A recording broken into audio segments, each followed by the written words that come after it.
The movie begins in Paris at night. Driss is traveling fast in Philippe's Maserati Quattroporte.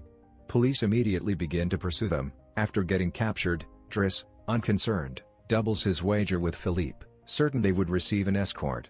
Driss says quadriplegic Philippe needs to be sent immediately to the medical room so he can get away with speeding. However, Philippe stages a stroke and the duped police officers end up escorting them to the hospital. When Philippe inquires about their next course of action after the cops drop them off at the hospital, Driss responds, "Now let me take care of it," and they drive away. The story of the two men is then told in flashbacks, which take up the majority of the film. Philippe, a wealthy quadriplegic who owns a lavish Parisian mansion, and his helper Magali are interviewing candidates to be his live-in carer.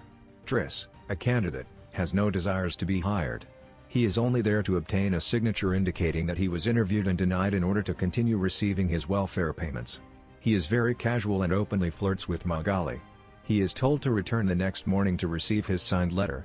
Driss returns to the small flat he shares with his large family in a gloomy Parisian district. His aunt, frustrated by not hearing from him in 6 months, orders him to leave the flat. The next day, Driss arrives to Philippe's mansion and discovers, to his surprise, that he is on trial for the live-in carer position. He discovers the degree of Philippe's condition and then follows Philippe throughout his life, uncovering an entirely other lifestyle. A buddy of Philippe's uncovers Driss' criminal history, which includes 6 months in jail for robbery. Philippe claims he doesn't care about Driss' past because he is the only one who treats him as an equal rather than with pity or compassion. He claims he won't fire him as long as he performs his existing duties effectively. Driss and Philippe gradually become closer. Driss takes good care of his employer, who frequently suffers from phantom pain.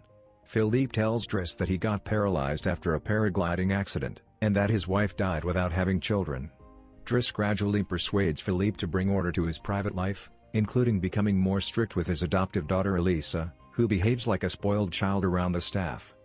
Driss explores modern art, both classic and modern, opera, and even begins painting. Philippe's birthday is celebrated with a private classical music concert in his living room. Driss is initially quite hesitant to listen to Philippe's music, but eventually he opens up to him. Then Driss starts playing Philippe his favorite music, which gets everyone in the room dancing. Driss learns that Philippe has a purely epistolary relationship with a woman named Eleanor who lives in Dunkirk. Driss pushes him to meet her, but Philippe is concerned about how she would respond when she learns about his medical condition. Driss eventually persuades Philippe to talk to Eleanor over the phone.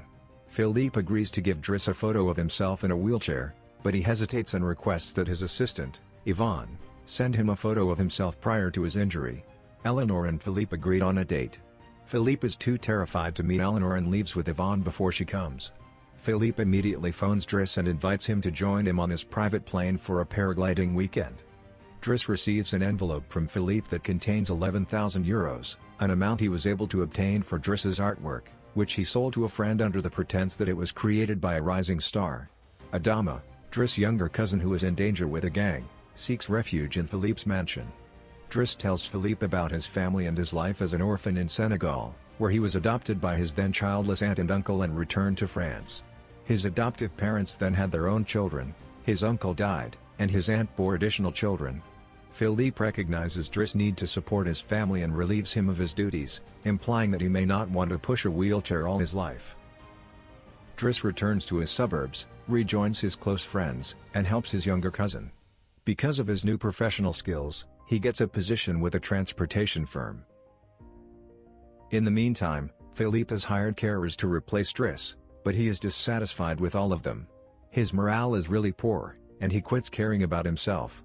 Yvonne becomes concerned and contacts Driss, who arrives and chooses to drive Philippe in the Maserati, returning the story to the opening scene of the film, the police chase. After they have evaded the cops, Driss takes Philippe to the beach. After shaving and dressing elegantly, Philippe and Driss arrive at a Cobourg restaurant with a spectacular ocean view. Driss immediately departs the table and wishes Philippe luck on his lunch date. Philippe doesn't understand, but Eleanor appears a few seconds later. Philippe, moved, looks out the window and sees Driss smiling at him. The film closes with Driss bidding Philippe goodnight and going away.